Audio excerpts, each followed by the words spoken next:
Hello, thank you so much for joining me. I'm down in the summer house. In fact, I should have brought a drink of tea with me because it's very pleasant in here. I can look out onto the garden, see the beautiful wisteria behind, and relax in a lovely temperature. I am not a heat seeker. I never have been. I'm much happier sitting in the shade. Sitting in the shade with a book and a drink is my idea of bliss. Yes. Nice cool drink, please. No. I shall have to get up and get it myself. Okay, so what do I want to talk about? There's a saying, hope for the best, but plan for the worst.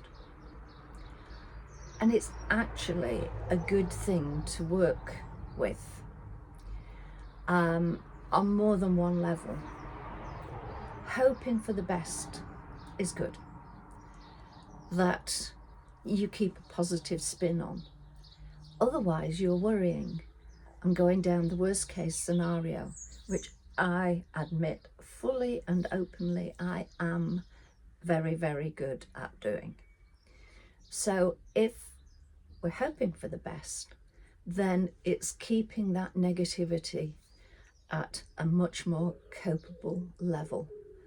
And the positivity, it fights its way in and it kicks the negative into a safe place. So it does work.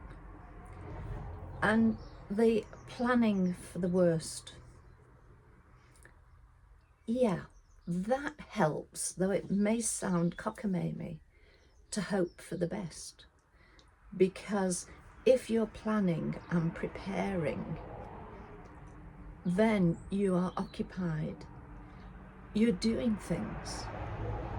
I've got a couple of weeks with lots of medical stuff involved. So I'm hoping that it all works out fine. But as for the planning for the worst, I am cooking and putting meals into the freezer. I'm stocking up on long life milk. I'm trying to keep on top of the weeds in the garden. These things are all things that I enjoy doing anyway, so they're distracting me from going down the negative road, and I'm doing something that's practical. So it comes around to things like all the arrangements, whenever you can, dot the I's, cross the T's. Otherwise, you're worrying about things. And my first appointment, I am actually being collected for this. And I have to set my mind aside from it because it's something over which I have no control. It's a people carrier that comes around and collects from the local area and sometimes from a wider area too. And I will find out, hopefully, the evening before what sort of time my pickup will be. At present, I'm assuming it will be about 7:30 in the morning. I don't know. It depends whether I'm at the beginning or the end of the collection. So I can't do anything about that. What I could do is worry, especially as the time before last, the transport, they hadn't phoned me the night before, so I phoned the hospital and they said, oh, we're very sorry. Early the next morning, this was, the driver called in sick and we've forgotten to let people know. So we'll send a taxi. So a taxi arrived and two of us were picked up in that. And it's not something I do. I'm not a taxi hopper. I never have been. For me, a taxi is something that's used for weddings and funerals. I don't know whether it's a generational thing or just me personally. I would no more think of getting a taxi than flying to the moon. Well, probably I would think of it before flying to the moon. But Ubers, I've no idea how to order an Uber. Maybe that's something I need to find out. And I have friends who are very kind and transport me if they possibly can. So I don't like over relying on them, so maybe I need to find out about that Uber. But that would be part of future planning for the worst. And the more we can plan ahead, get things in motion, the clearer the road is for us. Otherwise, unless it's a surprise happening, then you end up piling work on top of yourself.